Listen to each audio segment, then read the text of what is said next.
I've got a group of men here that all take great pride in what they do. Tim Petrie is our director. And when you have people that do great work, it makes your job easier. You know, everybody's got their things that they do, and it makes this easier for me. And when I think a good boss, not that I feel like a boss, but I think a good leader, let's just say, hires really good people and then gets out of their way. A good leader doesn't micromanage the people that work for him or her. A good leader, a good business owner, hires quality people and shuts up. Now, if there's something that goes wrong, then you respectfully talk about, hey, maybe we could look at doing this differently the next time. I don't have to tell any of these guys on this crew anything. I don't know half of what they're doing. I look around here and see cables flying over stadiums, and I don't know enough to tell anybody to stop.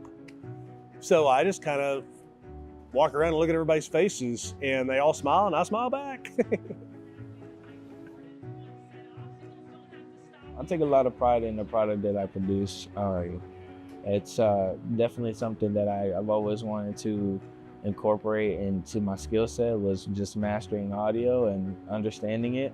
But I pay attention to a lot of the details, and I want people at home that watch our show to, you know, not only just hear the game, but feel the game. So. We've got a good crew. These are all guys that I've worked with over the years, so we kind of know what each other is going to be doing, you know, kind of before. We know what shots are going to be taken. The crew that we work with takes great pride in making sure that all the equipment is working, everything from Brian, our engineer, that makes sure that all the cables are up and ready and all the cameras are in working condition. And then the pride, I think, too, is just or the fun, I guess, of it is, you know, you're shooting these kids, or you're recording these kids, and they're getting to see themselves. Their parents, people from out of state, are getting to see their games that might not be able to come to the game. I'm very proud of what we do for Rivalry Thursday and how we serve a viewing audience. I think that we're cut above anything else that you'll watch in East Tennessee. And so that's a really great feeling to know that we're putting a quality product that viewers have, with their own comments, have compared us to ESPN, to network college level productions. And so to be able to do that at a high school game, I feel very, very proud of that. I think we all take pride in what we do. He's got some of the best, in my opinion, aside from the stats guy. He's got some really good people. Who, like I said, at first took a cut, you know, not getting paid what they were making everywhere else. But that showed what kind of people they are and how they stuck with it, and really enjoy doing it. It's just a fun thing to do, and we do have a lot of fun. But when that, you know, okay, it's showtime, we're on the air, everybody gets real serious. Well, I say everybody. Packer and Austin, they're like, what, Laurel and Hardy. They have a good time during the broadcast, but the rest of us take it very seriously.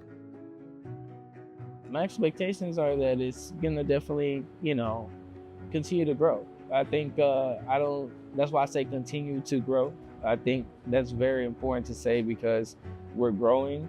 I think we're, as a crew, as a collective, have been very on the mark with what we want to get done and how we get things done, and we've definitely been able to, like, you know, be ahead of the rest in certain occasions. And so I definitely expect us to you know, to keep it on track, and just, you know, it's going good. There's nothing, you know, why stop, right? Well, it seems to be picking up. There's more people, more viewership. Every year it picks up more and more people that are starting to find it on the internet, streaming, and then too, they're seeing it on the cable channels. So my hopes for the program is that it just continues to grow.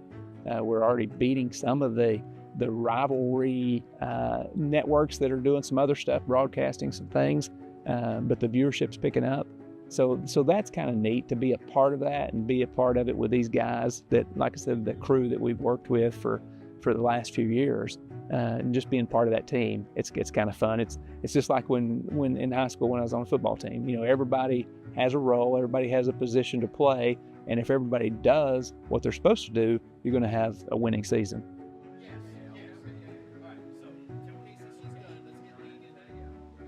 Well, I believe Rivalry Thursday just keeps getting better. We, like Alabama football, we set the standard for the league that we're in. And so viewership will increase. I see boys that are always eager, they're positive, they're excited about playing football on TV for our coverage. There's buzz in social media among the coaches and schools.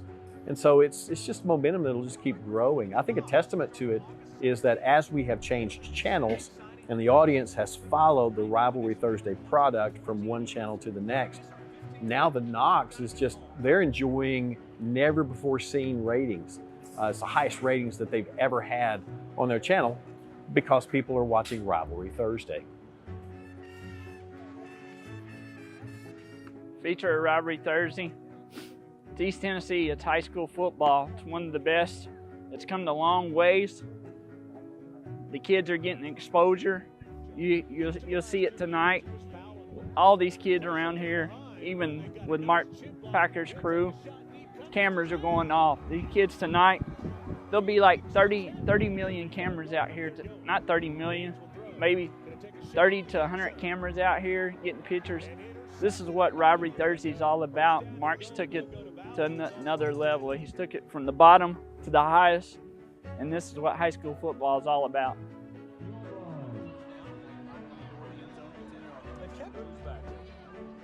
I hope it's always going to be here. I hope it's going to expand. You know, when we started out on CSS 3 years ago, it was 5 games, and then it went to 10. And now we do 11 to 12 regular season games. Have a game on Saturday, a high school game on Saturday. And then he started doing the playoffs 4 or 5 years ago. So, and then he does an all-star game. So there's 15 to 16 high school games a year. And it's just, the potential's there to keep growing. I don't know how much more, but I think the potential's there. Well, this has been a big year for us switching TV stations. You know, in our 15th year switching from the CBS affiliate over to a combination of ABC and Fox. And so for the question to be, you know, what does the future look like? I can finally say I feel really comfortable about it because I've got people that are really committed to it. I've got a satellite truck here that's from the ABC station sending the signal to Richmond, Virginia, where the Fox affiliate is, where they put it on fiber and they send it over to their independent station.